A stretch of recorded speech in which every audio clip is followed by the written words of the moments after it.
देखिए, रीढ़ तो अर्थव्यवस्था होती है और अर्थव्यवस्था का सेंटर पॉइंट बनता है बैंक, अपनी बैंकिंग सिस्टम है।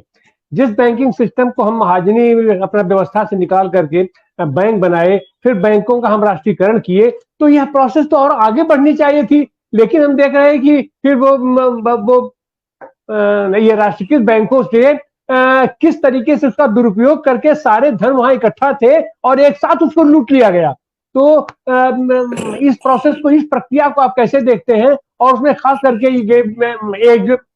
एक जो फिलासफी अपना चलती थी, मार्क्सवादी दर्शन है कि भाई ये क्रांति का नेतृत्व, परिवर्तन का नेतृत्व मजदूर करेगा और फिर एक उभर का एक भाई किसान करेगा। लेकिन भारत के लिए यह कहा जाता था कि भारत की स्थिति बिल्कुल भिन्न है। भारत चीन भी नहीं है और भारत रूस भी नहीं है। यहाँ किसान और मजदूर दोनों मिल करके आंदोलन का नेतृत्व करेंगे।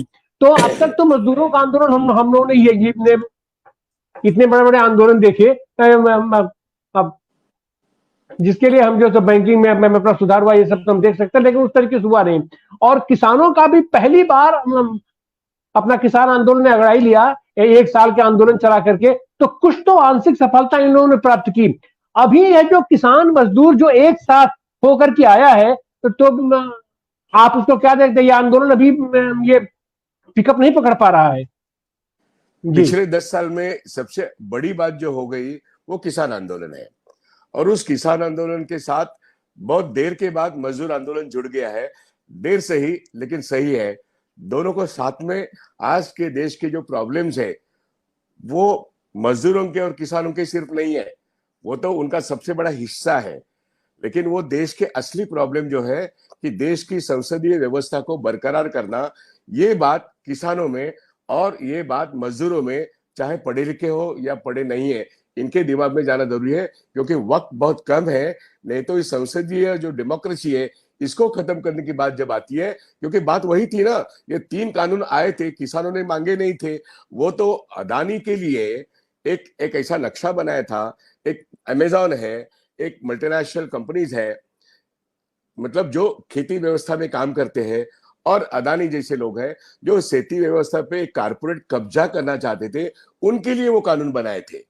वो किसानों के नाम से चलाए गए, और उसको सही माने में किसानों की संगठनों ने, संयुक्त किसान मोर्चा जो निकला, और उन्होंने वो जो 15 महीने काम किया है, वो एक लैंडमार्क इस तरीके से स्ट्रगल था और मास स्ट्रगल था। उसका अपने आप एक महत्व है, वो एक दिशा देने वाला था। उसको उस वक्त मजदूर आंदोलन ने साथ दिया, लेकिन अब जो साथ में आके निर्णय लेते हैं, क्योंकि मजदूर आंदोलन के बारे में अब जो 44 कानून गए और 4 लेबर कोड बने, उस 4 लेबर कोड का अंतिम नतीजा ये होगा, अगर वो पूरी तरीके से नोटिफिकेशन निकाल के इंप्लीमेंट होता है, तो हमारे 100 साल के सारे मजदूर अधिकार, फंडामेंटल राइट्स, वो खत्म हो जाएंगे। तो वो एक फिक्स टर्म एम्प्लॉयमेंट में, जिसको कहते हैं बंधुआ मजदूर बन जाएगा, 4 लेबर कोड अगर इंप्लीमेंट होते तो। और इनडायरेक्टली वो इंप्लीमेंट हो रहे हैं, ये आज की बुरी हालात है।